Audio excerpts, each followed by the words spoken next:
I'm not much of a history buff. I actually find all those names and dates really hard to remember.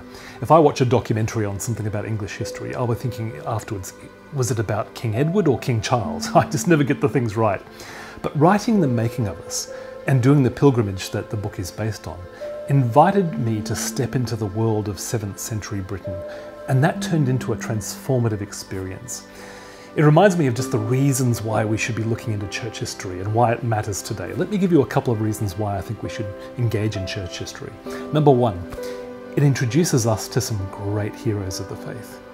Lindisfarne Island, where we start our pilgrimage, is considered the cradle of Christianity.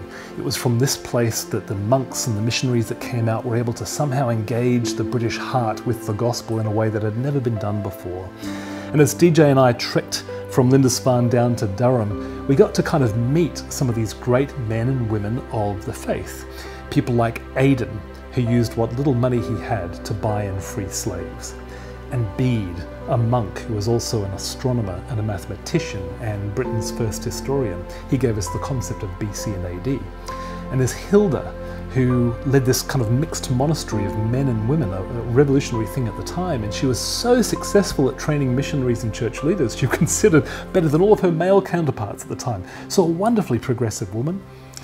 And then there's Cuthbert, my favourite hero, who becomes the kind of third person in The Making of Us, walking alongside me and DJ as we do our pilgrimage.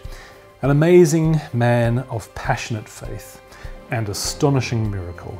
A man who would venture into the places no one else would to take the gospel into the hills and the warring tribes.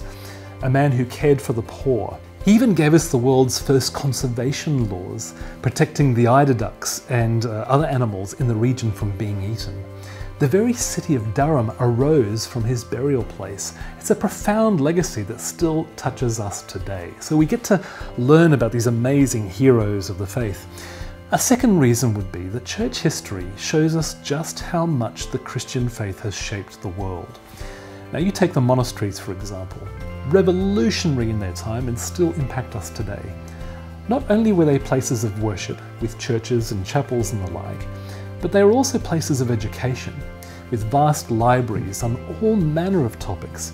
They ultimately gave birth to what we now know as the university. Now alongside the chapel and the library and the lecture hall was the inn, which provided accommodation for pilgrims and for other people who needed care while they're in their kind of moment of infirmity.